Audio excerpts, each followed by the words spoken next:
Who remembers this lovely lady? Technically, her name is Sinister Serena. She came from Grandin Road. I bought her off season, probably 10 to 15 years ago. She was my first prop that came like on a stand, and look what it has led to. But anyway, she has made it into my display many times, usually as a vampire, as I think she's supposed to be intended. In fact, the last time I used her, she was a vampire killer, but she's also been a fortune teller and who knows what else.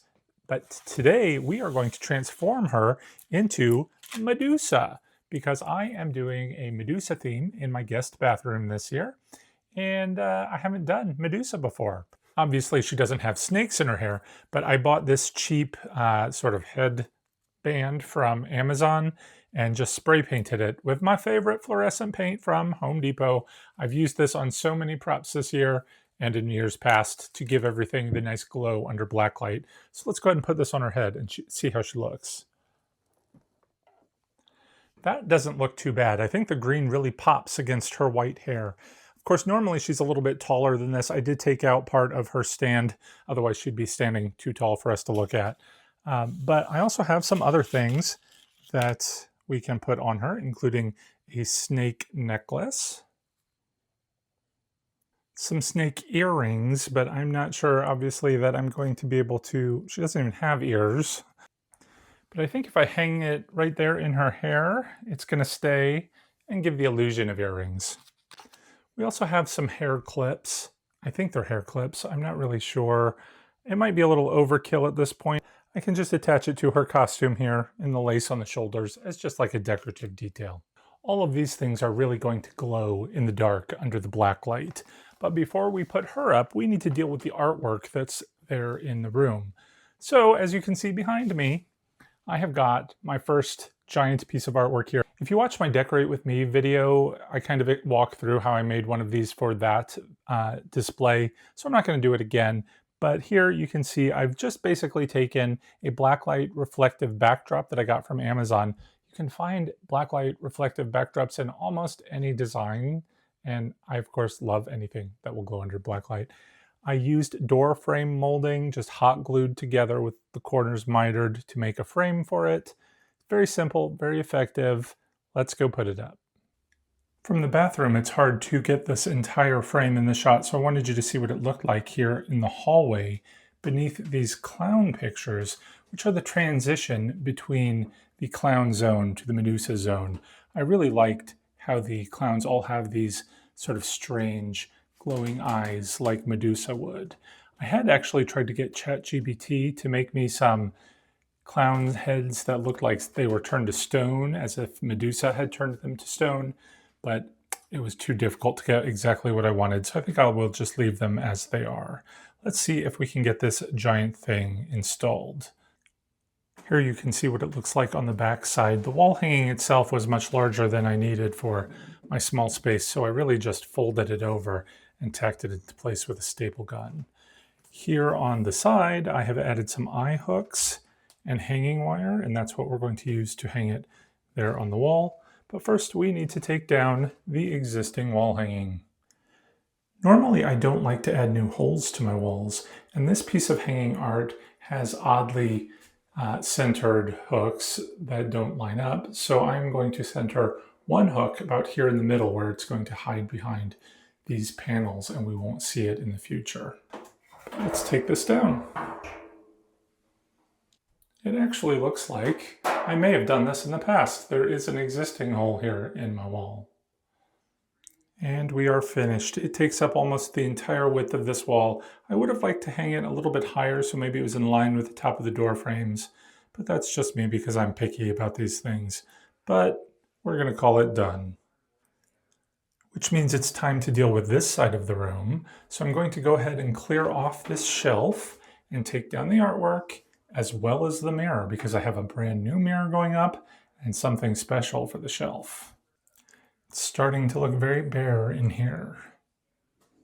For the mirror, I had to hunt this down at Marshall's. I first saw it in one of our store walkthroughs and I really wanted it, but I thought the line was too long and I was going to come back and get it. By the time I did, it was gone. So I had to hunt a few different Marshalls. Eventually I found it and I love it. It has a skull motif at the top and snakes all around it.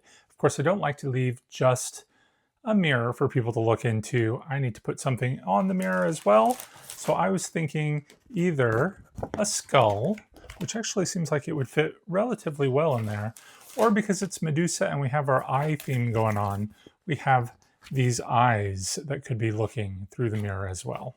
I really like the idea of the eyes, but I'm going to have them elsewhere in the room as well, so that might be a bit overkill.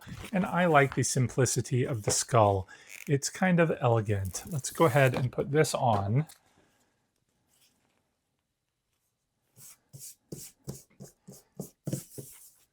Simple and easy. Let's go put this in place. I love the way this looks. It hangs a little bit high and maybe a little bit to the left, but I used the existing holes, so I am not going to complain. It was easy to do, and we're going to call this done. Good enough for Halloween. Next, it's time to add the accessories, starting with our candlesticks. These have snakes wrapped around them. I bought them many Halloweens ago and use them frequently. We also have our battery-operated candles that have a flicker effect flame.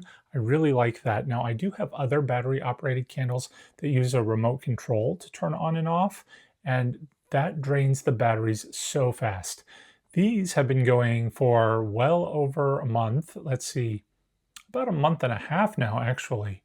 And it turns itself on every day and off automatically. It'll run for like 5 hours a day. I got these as a gift. I think they came from one of those home goods type stores, but I love them. I'm very impressed with how well they work. I also have a Medusa head. This is actually the second version of the Medusa bust that I purchased. The first one was a little bit too large for the shelf, although I kind of liked the appearance better. This one has a better color though. The darkness kind of goes with those darker tones.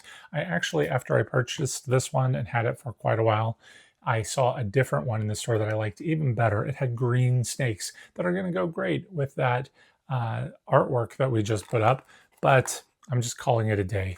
I'll live with this one. She has light up eyes, very scary, just like Medusa should be. We have hand towels with an eye motif, and then we have a little floral arrangement for the counter with not only a raven that's going to tie into our back staircase that we decorated a while back, but the eyeballs as well, which is tying into the entire theme throughout the display this year of eyeballs. Let's go ahead and get some of this stuff in place. We're going to start with our two candlesticks, one on either side of the shelf here. We're going to add our Medusa next. I'm going to turn off her blinding bright eyes for the camera, but those will certainly be playing for the display. The eyeball hand towels will go up next.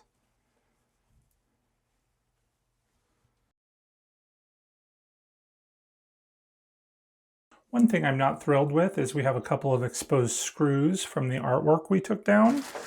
So I'm going to take my bag of snakes and see if we can find one that will hang there. I might have gone a little overboard with all of the snakes.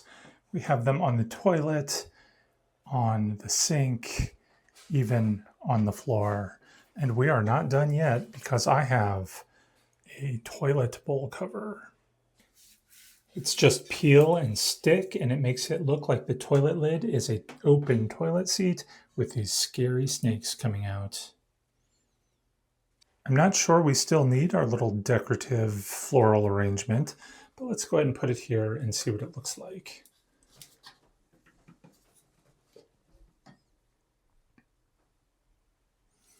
We'll leave it for now. It looks like I am all out of props, so let me give Serena/Medusa here her missing body piece and get her to work. I thought of this trick years ago and I absolutely love it. When you have a small space like this, if you can open up a door to a closet, or in this case the laundry room, and have an animatronic or a figure poking out through the door, it's really scary. Could you imagine having to come in and use the restroom and see this thing right next to you? Now, I don't want people looking into my messy laundry room, so just behind her, I've taped to the ceiling some creepy cloth to help keep people from being able to see that. But otherwise, I think it's really scary. The only thing left to do is add the black lights. And I'm looking at these light fixtures now thinking I should have double checked if this is even going to work in these fixtures. So before we attempt that, let's go ahead and take a look at the details around the room. As we walk in the room, of course, the focal point is our Medusa. Now that green painted headband should glow under black light, again, if we can get that to work. I've got her holding a snake, but we have those snakes again throughout the room. The really large ones coming out of the toilet decal are really scary, but then we have them all around the room on the toilet, sink, and floor. On the sink again, we have our raven to tie into our raven theme and the eyeballs, our mirror, and of course, our Medusa bust. Last but not least, once we close the bathroom door to do our business, we are going to be face to face with the black light snake here.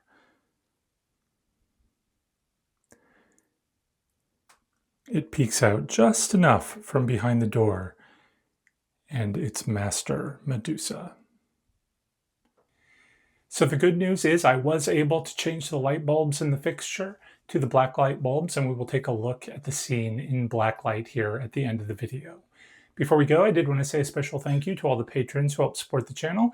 If you're interested in joining our Fright Club, be sure to check out a link to my Patreon page in the description below. And that's going to do it for today. I can't wait to show you our full walkthrough, so you're going to want to make sure you're subscribed and stay tuned for that. Till then, take care everyone, and happy haunting.